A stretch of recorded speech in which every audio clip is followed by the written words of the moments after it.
I'm Pivarski, and I'll be talking to you today about metrics of computing trends in high-energy physics. So this talk is about measuring physicists, what physicists talk about and what they do for computing.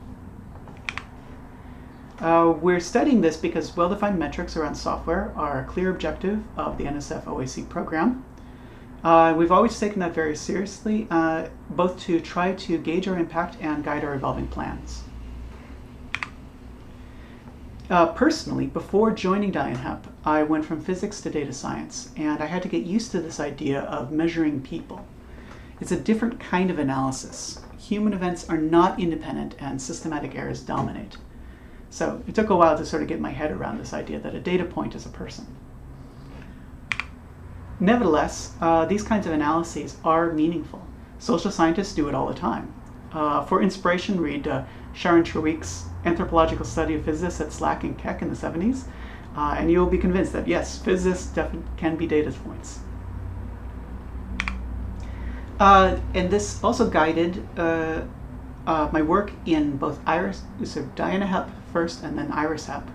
So starting in IRIS-HEP some 6 years ago, I was expecting that what I would be doing is bringing into physics all of these functional big data tools that I'd learned about in data science, like Spark and Hadoop. And so this is one of my early slides where I'm saying where the Hadoop elephant came from. But over time, we was always listening to feedback, doing focus groups, like these focus groups responses from another early slide, interviews asking, here's some software, what do you think of this? How does this work? What are your takeaways? And then surveys, when we had the questions in hand and we could ask a large number of people. Getting this kind of feedback shifted where we put our emphasis, and me especially. I'm not really pushing Spark anymore, but talking quite a lot about the Python data science tools, because that's where the physicists want to be. So these were some of the ways of studying humans. So what I've shown on the previous slide were all the different qualitative ways. Focus groups that are most open to unexpected ideas. You keep the group size and mix such that participants are willing to speak up. And the goal there is to discover new dimensions of the vector space, not just points within it. We want to find all the things you didn't think about.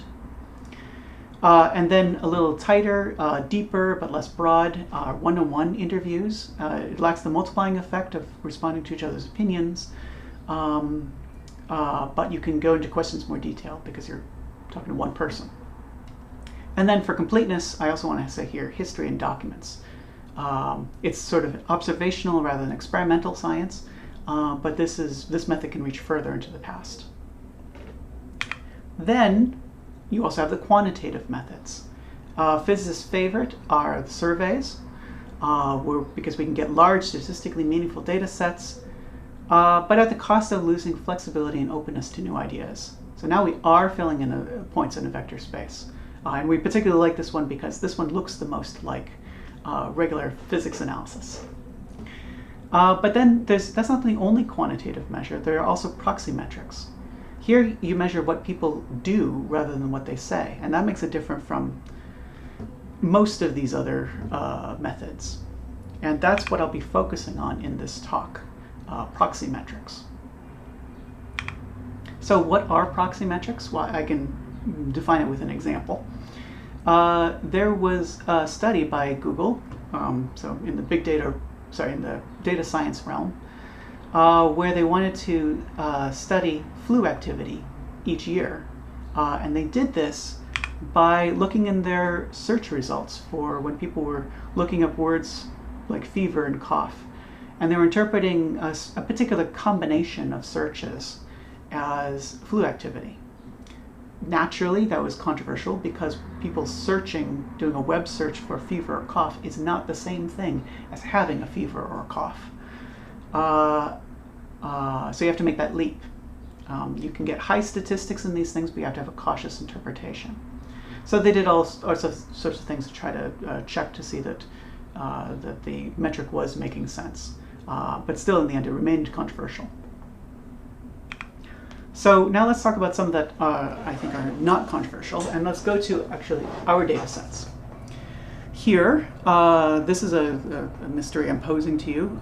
We were looking at the number of GitHub stars on all of our repos, and this one is from Awkward Array. And although there were a few fortuitous days in the past, there was a 2-day period here where we gained about over 100 stars in those 2 days.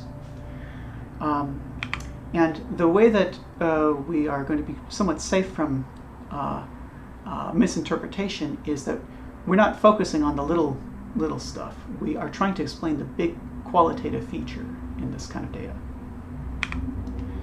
So we searched around for what meaningful events there could be, and it temporally coincides with when Awkward Array went on the front page of Hacker News. So now you had a lot of people who had never heard of it before. They open the news in the morning and they say, huh, what's that? And they go and look, and a lot of people click star. I think that this kind of interpretation shouldn't be controversial. And that's somewhat of a model-dependent statement, because it depends on the model of knowing that Hacker News is not one of many things. It's like one particular significant thing. It's like a small set of such things. But I think at the end of the day, this is an uncontroversial kind of interpretation. So we're going to be following in that kind of spirit. So now, what about counting downloads? This is a traditionally favorite metric because if someone likes your software, they download it, right? Well, all sorts of complexity to that, like maybe they just try it and then they decide after 2 minutes they don't like it. But you figure if someone repeatedly downloads it, or if large numbers of people download it, then that's an indication of some success. And so here we're plotting that. Here for all of the Scikit-HEP packages, many of these are IRIS-HEP packages, we are plotting the number of downloads using pip install, because these are all Python, versus time. And we've had to smooth that data because otherwise we'd be jumping up and down too much. And also, this sort of layer cake plot is a cumulative sum. So on the bottom, you're only seeing one package. And by the time you get up to the top, it's the sum of all packages versus time. So there are some rather big things you can say about this, that in the Diana-HEP era to the IRIS-HEP era, on the log scale here, the download rate increased by some 50 times. So I think that it would not be too uncontroversial to say that that the community interest in these packages has tremendously increased. But then when you're making a conclusion like that, you also see these strange features, these bumps. And you might be wondering what those are. So then suppose that we put some selection in our data. Instead of looking at pip install on all operating systems, we look just at macOS and Windows. And the largest of those are gone. There's still, maybe this one here. But for the most part, those features are gone. So what happened? Linux includes batch jobs. And sometimes those batch jobs, sent out to tens of thousands of computers, each one of them does pip install of the same package. And so in a few hour time span, let me go back to this, in just a couple hours you can get a huge number of installations of some package, and then the smoothing makes this into a broader peak. Selecting macOS and Windows removes most batch jobs, because for the most part these batch computers with 10,000 nodes are Linux. Although if you do that, then you're also excluding some individual users, like me. I use Linux, and so we might have a behavioral bias. So you are biasing the data. And also there's also contiguous testing, CI jobs in macOS and Windows. So you haven't completely gotten rid of the automated stuff. It's just not 10,000 jobs at once. And then you have to ask, do we even want to exclude these things? Maybe the metric that we actually wanted was number of jobs that use a particular package instead of number of people who use a particular package. So in doing this, you have to ask, what exactly do we want this proxy metric to mean, to imply? It's often more useful when using these to use them to compare two things. So not trying to say something about the overall total, like sure, Uproot has, what is this, something, tens of thousands of pip installs per month. But the thing that we're trying to show on this plot is how the different versions of Uproot become, how they take over older versions. And in making this plot, we were particularly interested in Uproot 3 to Uproot 4 because there was a somewhat substantial change in interface between 3 and 4. So this had to be a culture shift. You couldn't just upgrade and all your scripts run. People had to buy into it. They had to decide when it was time for them to change their scripts to be able to use Uproot 4. And compounding all of that, there was this name change transition. When you pip install Uproot without saying what version it was, it used to be 3 and then it became 4. And that also complicated things. That happened on this date. And what we see from this, well, first of all, is that the 3 to 4 transition has happened. But secondly, it took almost a year to do that. And this is information. When you make a interface changing change like this, it takes physicists about a year to switch over. During this time, they were explicitly requesting Uproot 3 because they weren't ready yet. Another thing that you see from this is that Uproots 2 and 1, from before Uproot had even become popular, are still being used by some very rare individuals. And then same thing for Awkward Array, and actually the interface changing changes in Awkward Array were driving the interface changes in Uproot. And it was the same almost a year time period that it took for users to accept the new interface. And here with Awkward Array, the interface change was more dramatic. Another thing that you see is that these two are correlated. When someone switches to the new Awkward Array, they're switching to this new Uproot at the same time.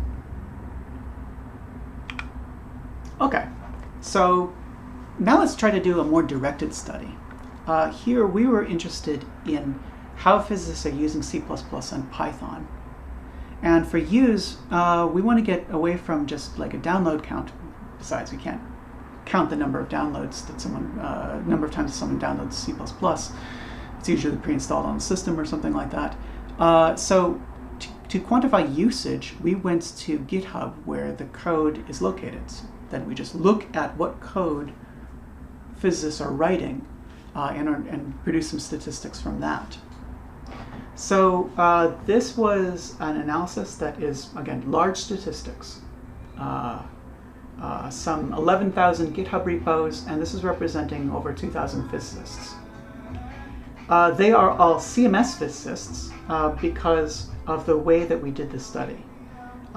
We can download public repos from GitHub, but we have to also know that the person who made that repo is a physicist. We can do that for CMS physicists because CMSSW is A, on GitHub, and B, most analyses, for most people, they have to fork CMSSW in order to do a CMS analysis. So for the most part, and here's where the interpretation comes in, we find all the people who have forked CMSSW and call them CMS physicists. And that, by just browsing the names and the other repos that they've created, is a pretty good correlation. But that check has to be a qualitative one. We can only do it by looking at the names. So then, now that we know who the CMS physicists are, we can clone their repos, and by that point, it's easy to do statistics because we can just make regular expression searches. We can look at the kinds of files that they're writing, how many C++ files do they make, how many Python files do they make. And we can really, now that we've got a handle on who is a physicist, we can really go to town on the kind of analysis we can do. And this is a snapshot from the GitHub API. We can get all these things as JSON, and so it's great for analysis. And so here is a result. You might have seen this figure in its more colorful form, where we've labeled things to make it clearer, but I'm going to go with a raw plot because I'm going to describe it more in detail. So what this is quantifying on the y-axis is the number of repos matching something. Number of repos created quarterly. So if something is counted in one bin, it's not counted in another bin. A repo, we imagine, appears all at once. And then we can ask how many of these repos, of which the total is this dotted line, how many of them contain C++ files? If it has even one C++ file, it counts. That repo counts. How many of them contain Python files and such? And that's what is making these different lines that I'll get into in just a moment. Now I have to explain this CMSSW move to GitHub line. CMSSW moved to GitHub in 2013, and since we are identifying the people who go into this study by people who have forked CMSSW, there is a turn-on curve. Some people were on GitHub before CMSSW went, and so we see them, but there's not very many of those. And other people went and got GitHub accounts because they're CMS physicists in order to fork the library right away. And so there was a transition time during which this was happening, and so again, with our the grain of salt that we apply to each of these analyses and interpretation, we start interpreting from like 2014 onward. So now to get into the details of this, we also noticed by looking at these repos that a lot of these Python files were actually not what we would call Python files. Not, again, what does the metric quantify? These Python files were actually driving CMSSW, which is a big C++ package. Those Python files were really configuration files for the C++. And we don't want to count that. That's not what we mean when we say a Python script happens to end in .py, but that's not what we mean. So we separate them out. The green line here are the ones that are really just CMSSW configuration. The dotted red are the other ones. So at first, there's about an even mix of, well, how do I want to say this? Because if a repo contains even one of these files, then it's both. So some of these repos both have CMSSW files and also real Python scripts. So that's why adding up to the total. So then now we're going to put the colors on. Let's just focus on just the real Python scripts, and we see that while C++ has been fairly level, as well as the CMSSW has been very level, the Python scripts has been growing, and especially Python and Jupyter. Jupyter notebooks came on the scene, I don't remember, 2014, 2015, something like that. I guess it must have been 14. And those are starting from 0. So this increase in the total is mostly being driven by Python and Jupyter. Okay, so now this next plot is getting even more detailed than that, focusing, zeroing in even more, not just what language are they using, but how are they using it. So we're still on the vertical axis, is still the number of repos that match whatever we're trying to match quarterly. And now what we do is we identify any repo that contains any root code. Anything that does an import root in Python, those would be pyroot, or a include and one of the many different root header files, tfile, ttree, roofit, all of the different things. If it contains any one of those, then that's root usage in CMS, which is unsurprisingly high. And it's also slightly increasing, although most of the increase is coming from PyRoot, the use of root in Python.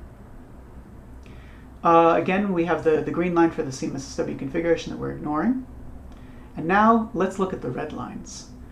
These 4 red lines. These are Python scripts in which someone does import NumPy or import Matplotlib or Pandas or TensorFlow. These were the top packages that we would call in the scientific Python ecosystem. And we actually looked at the data to find out which packages were picked most. And TensorFlow is pretty far up there, interestingly enough. And then these extra lines, these are Uproot and Uproot Array, which were the top ones in the Scikit-HEP and among the IRIS-HEP packages.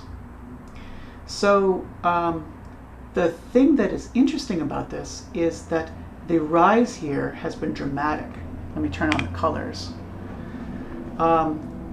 Root has been mostly flat, and the use of NumPy, Matplotlib, etc.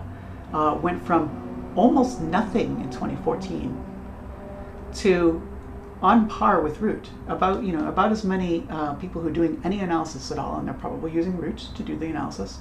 They are also using NumPy, Matplotlib, Pandas, and such.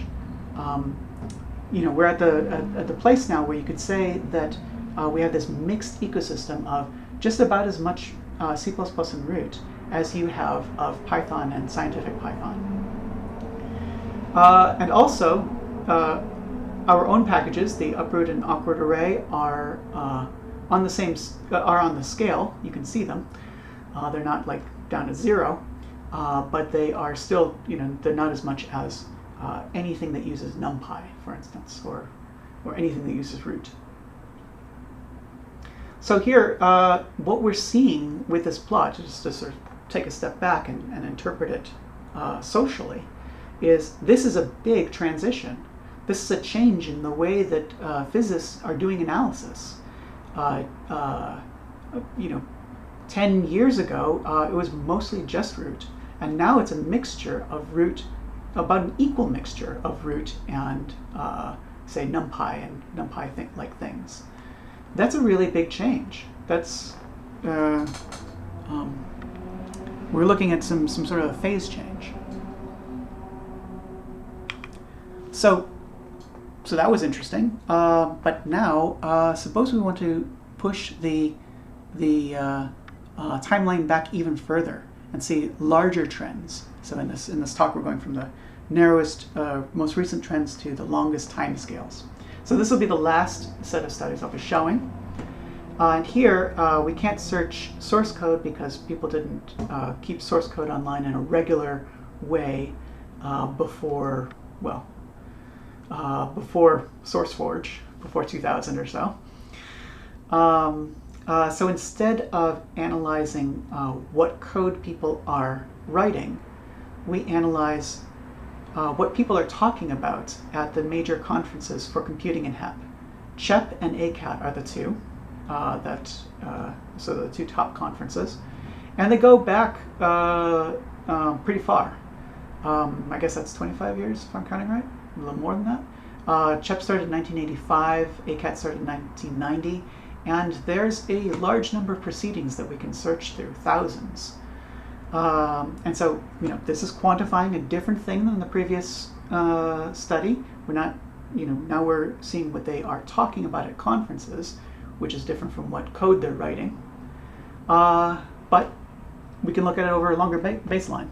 Oh, and InspireHEP has an API that returns JSON objects, which makes this kind of analysis possible. So this one is my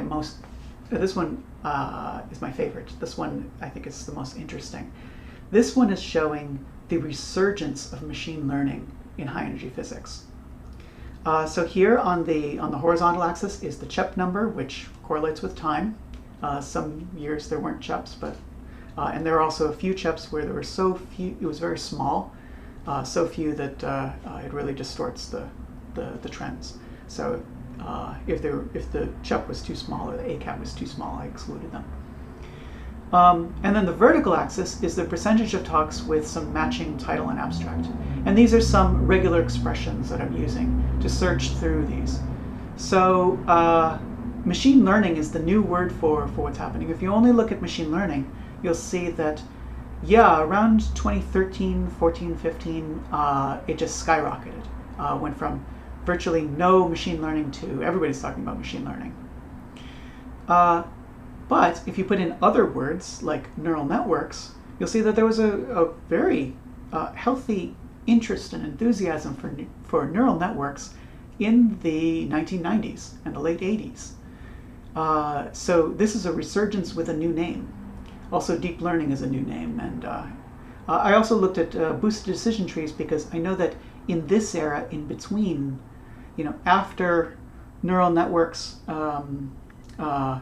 it just wasn't working out. It was waiting on some technological improvements like GPUs and also some theoretical improvements in how neural networks are done. That's what is behind this resurgence. In the in-between time, I know that there was a lot of, what people did instead were boosted decision trees. And it's interesting to see that even though I know a lot of people used these, there wasn't a whole lot of talk about it in the interim. So that's one of the ways in which looking at what people talk about at conferences is biasing your view. But so this was CHEP, and here's ACAT, and you can see the same thing. The same trend. The trend is so strong that you can see it in both.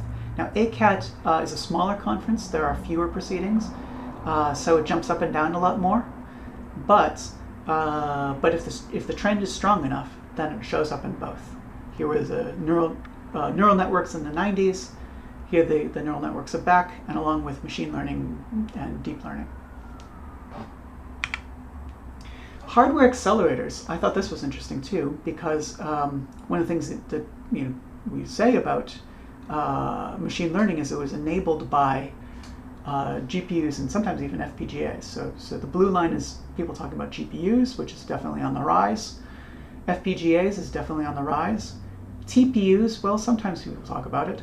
And for fun, I included RISC, because that was the hardware accelerator of the late 80s. So I included it. You see their bursts back then.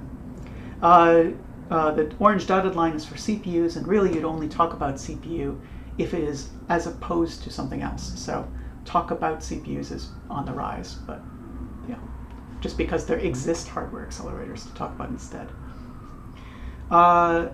And an interesting thing about this is that the turn on around 2007 to 2010, it was considerably before the rise of machine learning. So machine learning really came on after the hardware accelerators enabled it. And I don't want to downplay the fact that machine learning needed theoretical insight as well. That is another thing that happened in the interim. And then in ACAT, we see the trend, but it's really marginal here. Here's the GPUs that are jumping up and down, and FPGAs, as well as CPU. Okay. So now what about the language transitions? That's something that we're particularly interested in, because we had just seen a transition from C++ to a mix of C++ and Python. Can we see the earlier transition in the 90s when the hydrogen physics field went from Fortran to C++? The answer is yes, we can. Here, in the CHEP papers, you see mentions of programming languages. So in the late 80s, a lot of people were talking about Fortran, and a few people were talking about things to replace Fortran with, such as Otto or Pascal. And well, that didn't happen, but it's clear people at the time were trying to find ways of changing from Fortran to something else. And then in the late 90s, early 2000s, you have this somewhat even mix of Java and C++. And it took a long time. Talk about Java continued, but actually this is not in the, as we'll see on another slide, this is not in the analysis realm. This is various back services and such, middleware, things like that. Another thing that's interesting about the appearance of C++ around the year 2000 is that Python appeared around the same time, and Python has been growing along with C++, interestingly enough. That's not the impression that many of us in the field have. We think of Python as this recent thing because of the scientific Python ecosystem and that boom that I showed you on the previous slide from GitHub. But nevertheless, at conferences, people had been talking about Python for 20 years now, just slowly growing. The trend is not very clear in ACAT, but there's more Python here than there was back then. And even the C++ is jumping up and down, which is, at ACAT, I guess they talk less about the specific languages. ACAT was originally a machine learning conference. And now going back to this era, just start and actually look at some of these talks that form our data set. They are saying, they were noticing this at the time. So from CHEP in 2001, Lucas Taylor was talking about Python emerging as a standard software glue. It's he's noticing across all the different collaborations and all these different software frameworks. A lot of them are using Python in 2001. And in fact, CMS was one of those. CMSSW configuration files were configured using Python, and that's generally how it was used back then. So they were noticing even then it was popular among developers, not in the analysis region, not until the past 5 years or so. And even the exception that they talk about with root didn't last very long. Just 3 years later, PyRoot appeared. So now let's more than it's less really about the languages, it's the paradigms, the ways that you're doing the work. So really the thing about the late 90s that had both C++ and Java appearing as interesting was object-oriented programming. There was a lot of talk about object-oriented programming in the late 90s, completely replacing talk about arrays, which were how you did things in Fortran. And the interesting thing I find about this is that even though recently we've been talking about new paradigms, declarative and columnar, and you see, they're starting to uptick. Not so much even as the talk about arrays. And arrays are popular, are major features of the scientific Python ecosystem. And that's, arrays are back, but not because of Fortran, because of Python. And nobody really talks about object-oriented programming anymore. And this trend about object-oriented programming is strong enough that you can even see it in ACAT. Although the trend with arrays is, it's all just jumping up and down. We're just seeing noise here. The frameworks, that's also a very relevant thing. We had the languages, we had the programming paradigms, and here are the frameworks. 2003 was Root's big year. A few years before that, it was one among many. Objectivity, that was sort of a clash that happened around 2003. And you can see which one that the community chose. Hippopotamus, which is a great name, too bad. Hippodraw, Java Analysis Studio. This was the Java solution. This was the idea that people were going to do analysis in Java, and that just dropped off. LHC++ was another one. There's quite a few in this era. But then, starting 2003, it's just Root. And here at ACAT, such a strong trend. Of course, we see it in ACAT. Now, as the last thing that I want to focus on is taking even a step further back, the kinds of uses to which people put software. These are various words, analysis, simulation, reconstruction, trigger, data acquisition, and even Lattice QCD. Among the mix of all these different things that people were applying computing to, analysis has jumped out from among these other things. And that's a fairly recent, like in the past 20 years, 15, let me say. A fairly recent development, and it's strong enough you can also see it in ACAT. that in the past 15 years or so, which is a little bit further on this plot, people are talking about analysis as a focus of activity in a way that they didn't before. Okay, so now those, for my conclusions, I've shown different ways of understanding people, including the high energy physics software community, focus groups, interviews, historical document surveys, and proxy metrics. And so this talk focused on proxy metrics, which are quantitative, but you have to pay close attention to what they're quantifying. Some clear trends and conclusions emerged, and others are muddled. But this is what we study in order to know if we're on the right track. In a lot of cases, it's been very, very useful in getting us on the right track. So that's all I have. Thanks for your interest.